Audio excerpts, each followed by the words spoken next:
All right, welcome back everyone to the last session of today here on this main stage, The Loft. I'm so excited for this one session because I think it's going to be very, very exciting. I do not even know exactly what is awaiting us, but I know it's going to be amazing.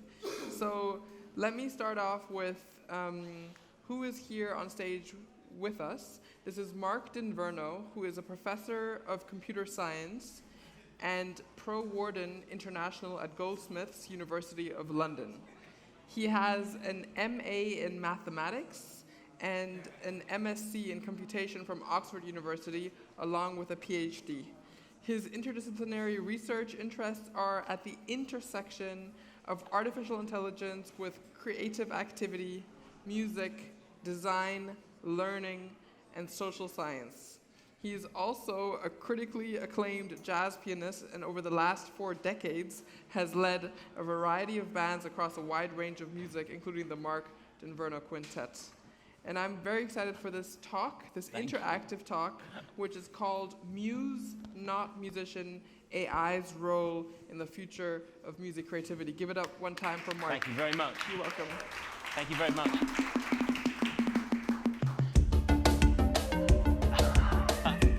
I'm not expecting this. Oh, okay.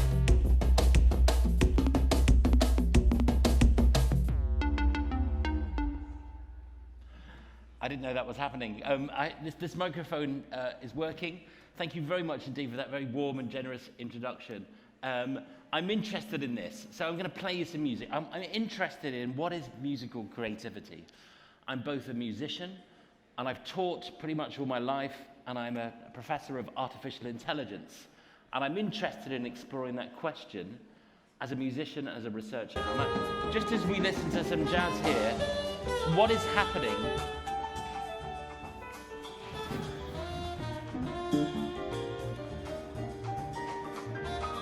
How is it that musicians can play together? What is it to be creative? And how can AI support us to be more creative? So here is the big kind of tension for me as a scientist. If you look at this word creativity, it's so ubiquitous in the way, in our language, the way we talk about anything. Music, art, technology, and it comes in politics, it comes in sports. And part of the problem is the way that we use words. And my view is that if you look at the history of science, there's a big tug of war between creativity as a lived human experience and creativity as this power in the mind.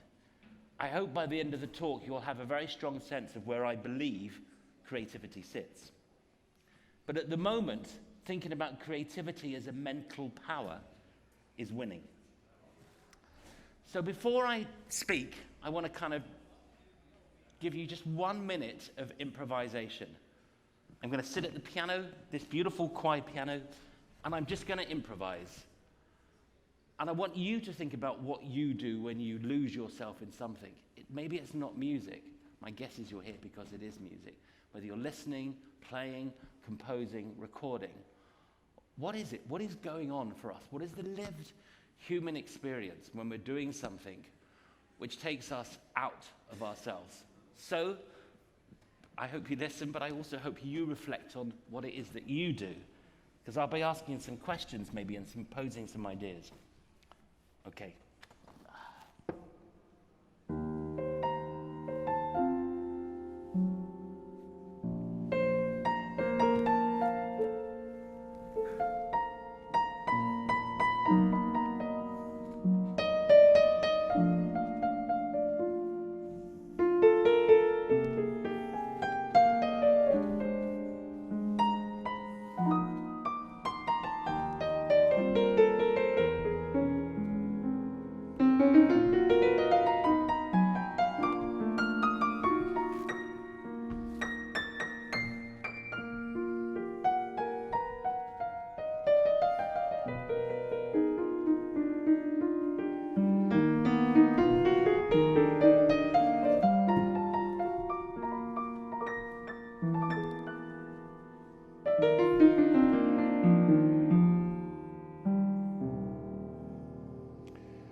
So, what's going on there? Oh, that's very thank you.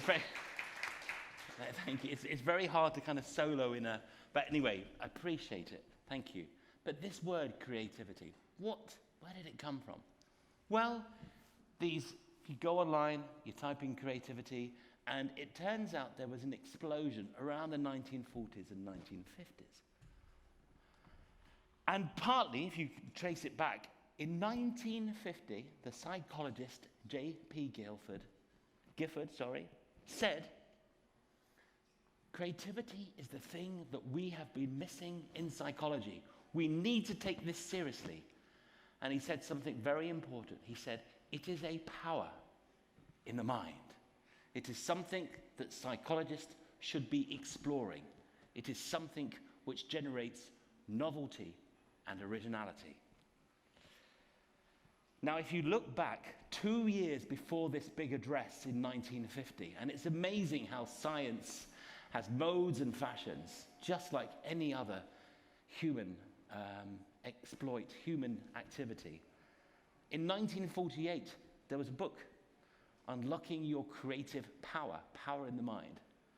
And there is at least one theory, we think, myself and Arthur Still, who I work with, that this inspired the science of psychology. And this is something which occurs quite a lot in the history of science. It's something called the fallacy of misplaced concreteness. We take an adjective, like creative, or we bring something into existence and treat it like it's a noun, like it's a real thing. And that causes dangers.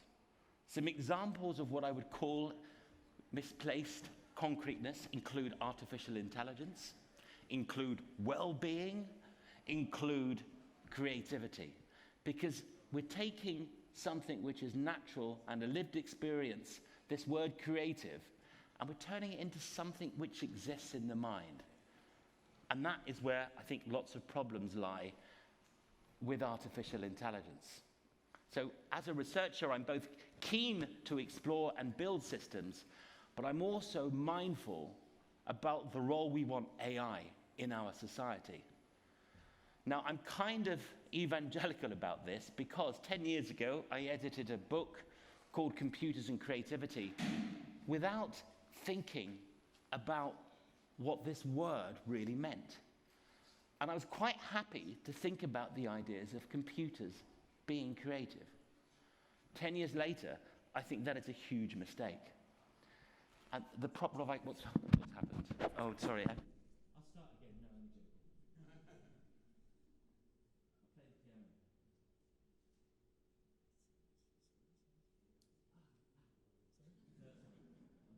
Trying to make people laugh. Okay. If I'm comfortable, thank you.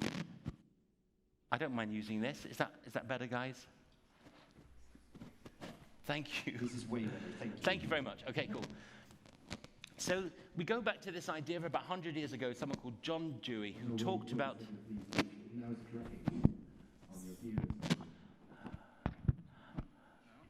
Thank you. Yeah, 1, 2. I can use the handheld. I think if you leave it like that, it works. Okay. Let's just play the piano for 30 seconds and relax from this technological failure.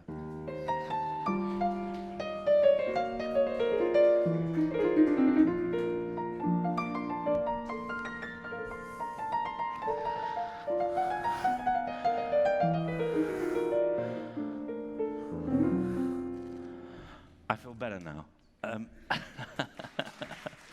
Thank you. I have to say you've been wonderful with all this sound check and all this stuff. So this idea of John Dewey of 100 years ago was actually creativity is there for all of us. And it can be with music or cooking or gardening or anything. It's about an energy, an awareness, a zest, a vigor for life, a moment-by-moment embodiment of playing the piano or painting or whatever we do. And for me, that's stronger. That gives us a stronger idea, a more democratic idea that being creative is there for all of us. You don't have to play the piano. You don't really have to be good at anything particularly as long as you put yourself into it. Now, why does this matter? It matters because of the way that we think about playing music. This psychology definition, this definition from the 50s about being original, originality is easy. I will play something that no one has ever played before. Thank you very much. So in some sense, originality is not what being creative is about. Creative is about being aware of you and the space and this piano and trying to make something happen by putting myself into this.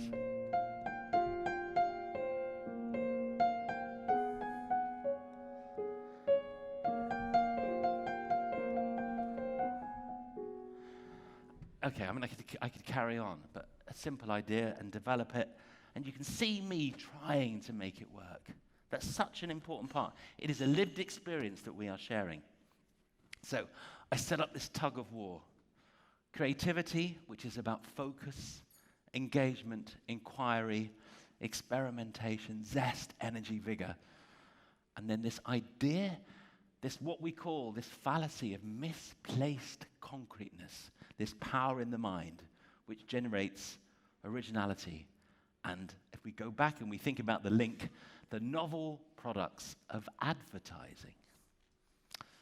So I work at Goldsmiths. Goldsmiths is an incredible university, part of the University of London, and I'm interested in AI to support learning. And we have lots of musicians that have come through and been very successful. In Europe, you will know some of them, but a range of, it's a very small college, maybe 10,000 students, but we have lots of people who've made a fundamental difference to the creative and cultural industries. And here's one of the things that I think is really important when we understand musical creativity, this idea of feedback. If I'm playing the piano, all of the time I'm listening to everything that's going on.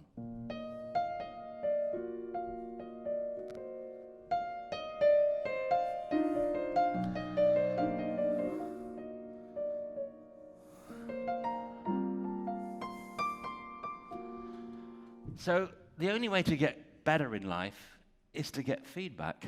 And it's very interesting. I spoke to my partner, Melly Still. She's a director in London. And I said, what's the thing? She directs at the National Theatre and other places. What do you most want from the people that are working for you? And she said, the ability to take feedback in the rehearsal studios. So it is a human gift to give and receive feedback, which is culturally sensitive, sensitive to the human and what they're trying to do. Now, we tried to build, if you think about, so let's go back to my band, that's enough volume. So all of the songs I wrote with someone called Francois Pachet. He's famous, he did Daddy's Car, which was the first AI song, I'll come to that. But all of the time, feeding back what works musically, trying ideas. And then the rehearsal. You've got the band there, and you're trying ideas. Again, it's finding ways to talk to each other, which are human and which make sense. And then, of course, in improvisation. Let's just move on. So when the sax player is playing, I'm listening. I'm trying to work out how to play with them.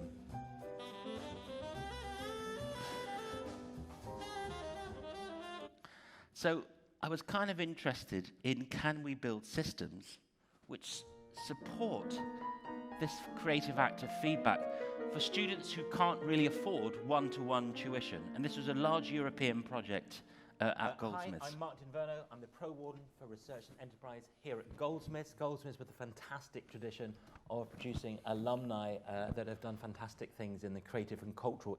So let's just move it on a bit.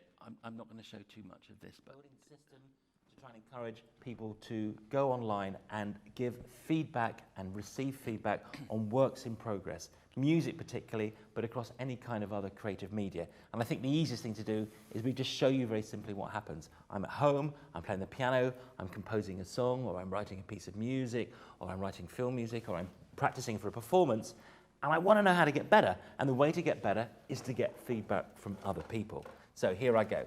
I press play, press record, I should say.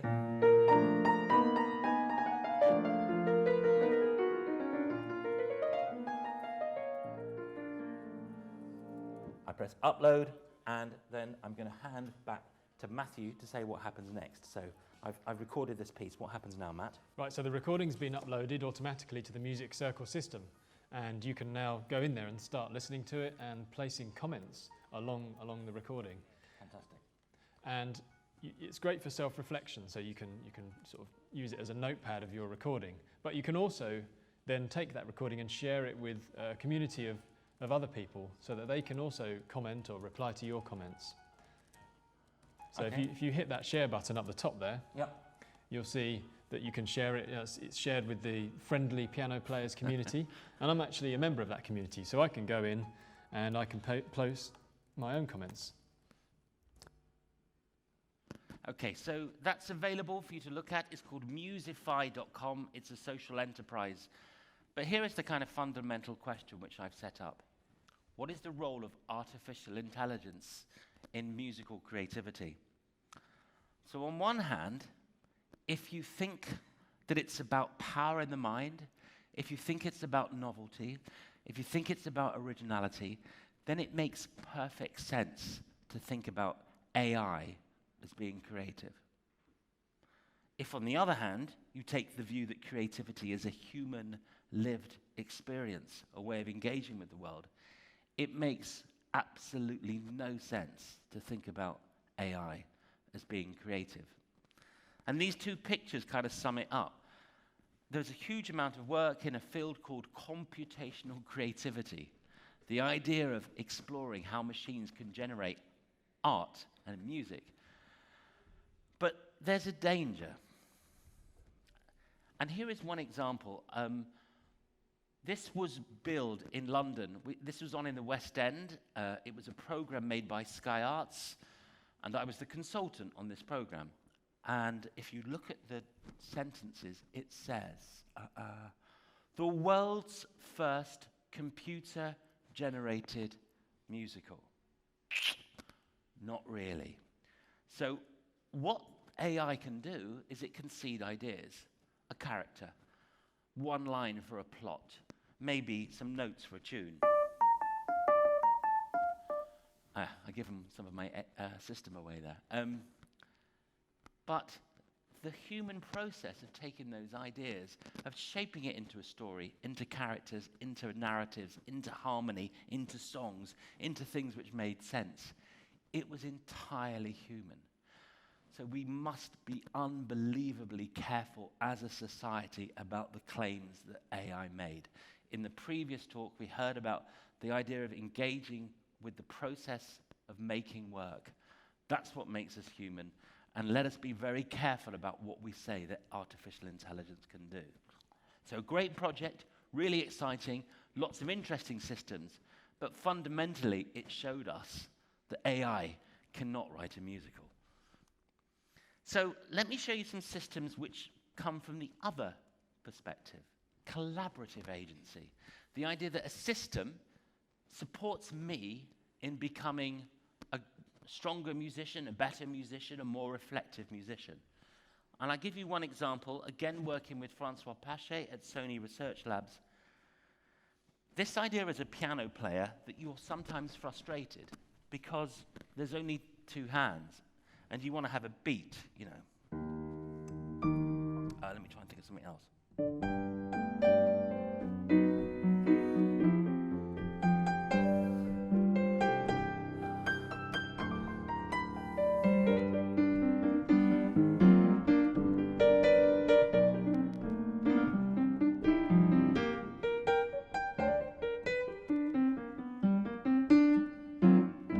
So you're trying to do everything. You've got the drum, you're getting that beat, the drums are there, the bass line's there. But what if you could do it for real? So here is a system which you feed it with bass lines and chords, and you create a new performance context.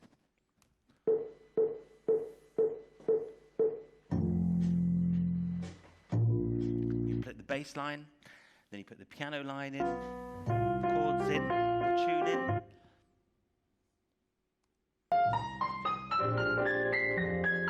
So now I have a system which increases my performance capability.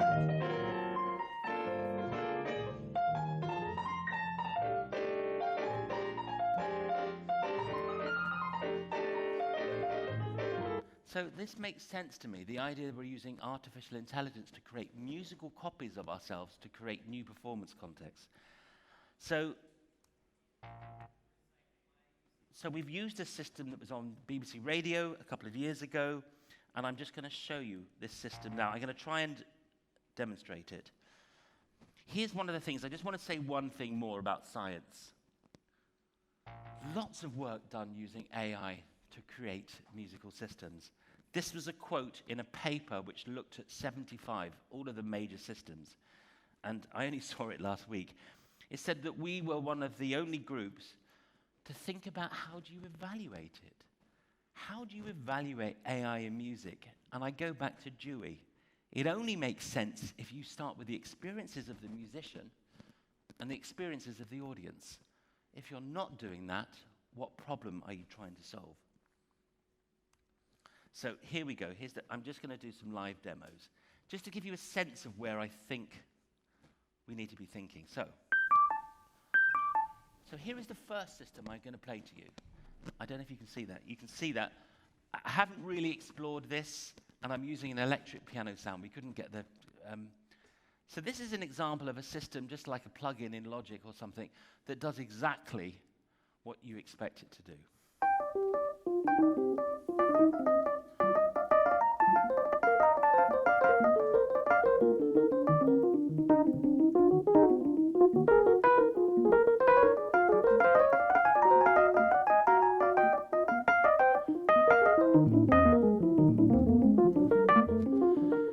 Now, I could probably make that interesting for about another 3 seconds, and then I'd run out of ideas, but it's simply a parrot. It's simply playing back to me 1 second later, and it's like a pedal, a foot pedal, I guess. Entirely not autonomous, because I control exactly what it does. What is the most autonomous and stupid system that you can have? It's already started without me, because it's completely autonomous. I didn't expect that. Okay, hello, let's play some music.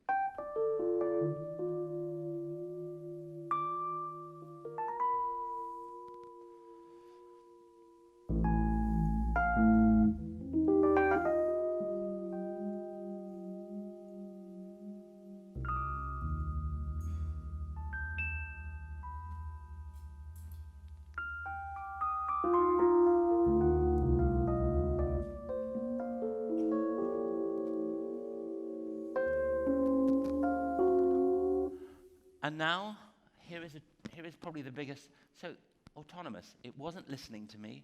It was completely random. But I could still, because I'm a human and I'm a musician, I could still just about create a musical performance. Here is a trick which is used a lot. This idea of energy in music. So the only thing this system is doing is listening to the energy, the number of notes that I'm playing per second. So let's just see what happens. Can I create a performance?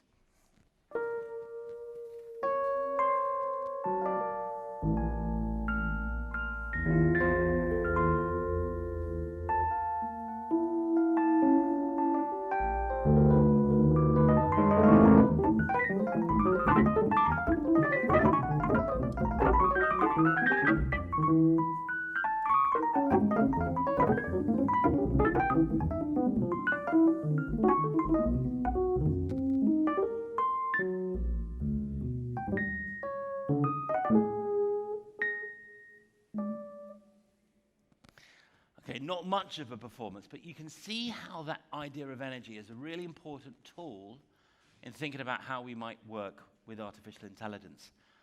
And now the most sophisticated, using Markov models and looking for clues in the way that I play, in the notes that I play, in the phrasing that I play, in the onsets that I play. I've really only played with this once or twice, but I'm going to finish with this. We're calling it Song for Berlin with a poly-Markov model. It will probably be in all great record shops by tomorrow. So here we go.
So what I'm interested, though, is I still don't think of that machine as being creative.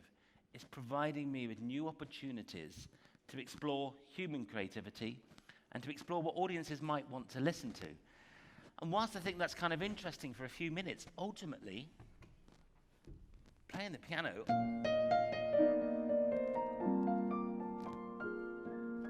or humans playing with each other, I think fundamentally that's what music is about. And we should be very careful about how we think about artificial intelligence. It's about provoking, stimulating, and supporting all of us as humans. Thank you very much.